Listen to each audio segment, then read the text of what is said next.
5 years had passed since the day Alpha King Darius had turned his back on what fate had given him.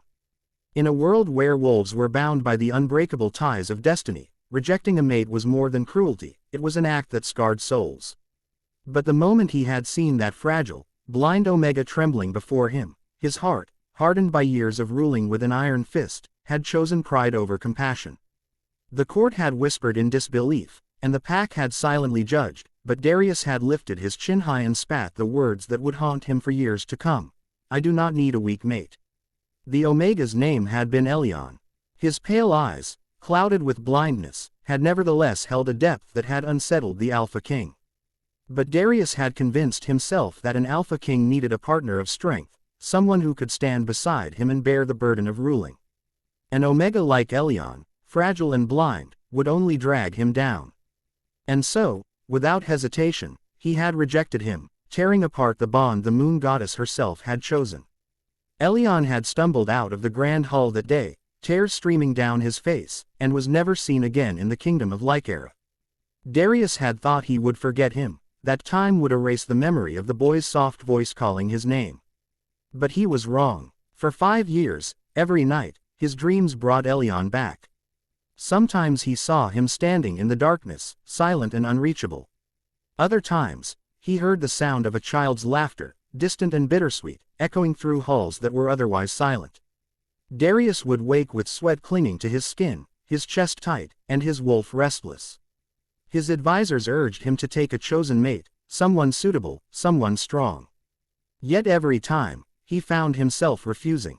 His wolf snarled at every suggestion, his instincts restless, as though still tethered to the soul he had once cast aside. Pride kept him from admitting regret, but deep within, the shadow of his decision weighed heavier with each passing year. Then came the day that would shatter the life he had built upon denial. It was a crisp morning, the sky painted with the hues of dawn, when his patrol guards dragged in a trespasser.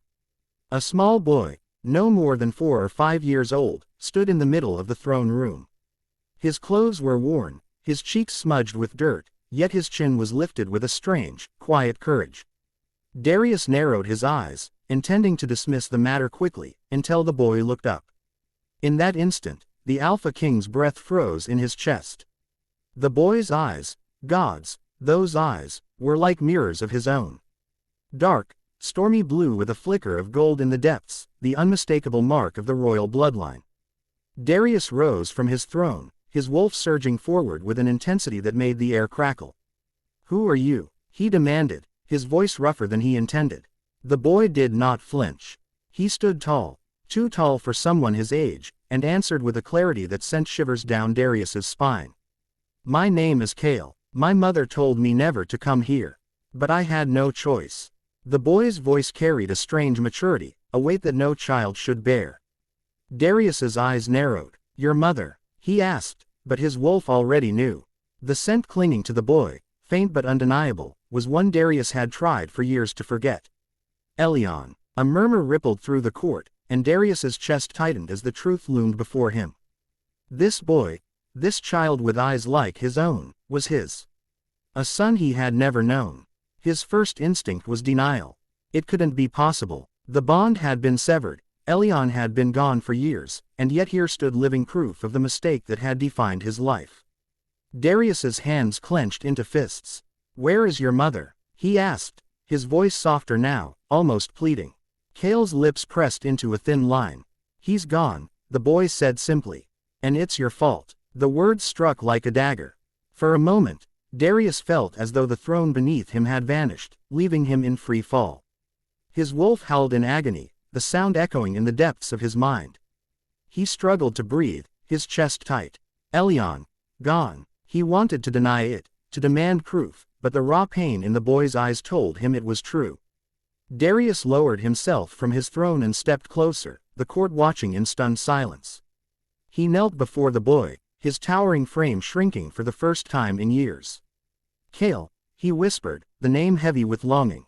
Tell me everything. Kale's story spilled forth in fragments, each piece tearing deeper into Darius's soul. Elyon had fled the kingdom, shunned and broken, but he had survived. In a distant village, far from the politics and cruelty of the pack, he had raised Kale with love and gentleness. Blind though he was, Elyon had taught his son strength not through power but through compassion, resilience, and kindness. Cale had grown up listening to stories of wolves and kingdoms, but also of rejection and heartbreak. And then, only months ago, Elyon had grown ill. His body, frail and weakened, had succumbed to the years of hardship. On his deathbed, he had whispered to Cale that he must never seek out the Alpha King who had cast them aside. Yet Cale, driven by something deeper, had come anyway. Not out of desire for family, but for answers.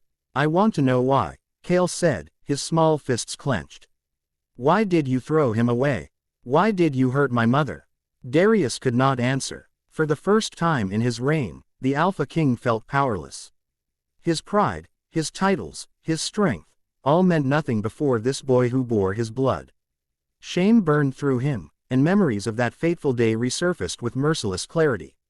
He had rejected Elyon because he believed strength was all that mattered.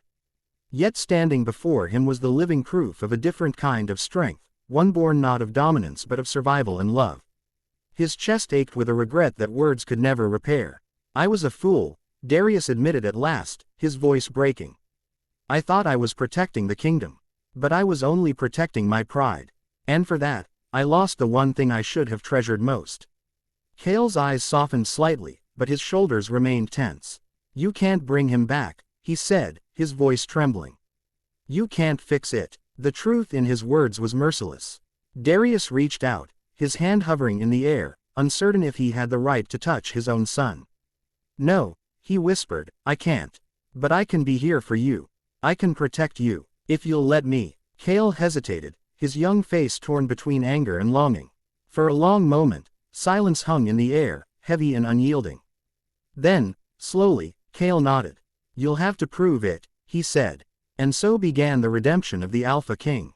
Darius dedicated himself to Cale, not as a ruler but as a father. He faced the whispers of the court, the judgment of his pack, and the shadows of his own guilt. But through it all, he held to the one truth that mattered. He had been given a second chance, not with Elyon, but with the boy who carried his spirit forward. The journey was not easy. Cale resisted him at every turn, his trust hard to earn. But slowly, walls began to crumble.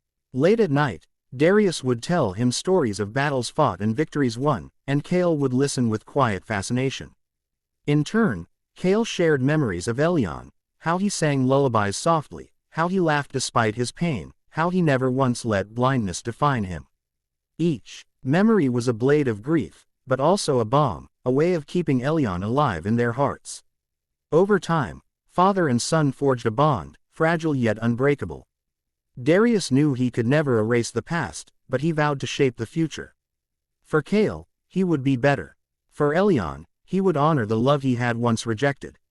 And in the quiet moments, when Cale's laughter filled the halls once more, Darius dared to believe that perhaps even the most broken of bonds could find new strength in the next generation. For though fate had given him a second chance too late, love had given him something even greater, a reason to keep fighting. And as the Alpha King stood one night beneath the silver glow of the moon, Cale's small hand clasped in his own, he whispered a silent promise to the goddess he had once defied. "I failed him, but I will not fail our son."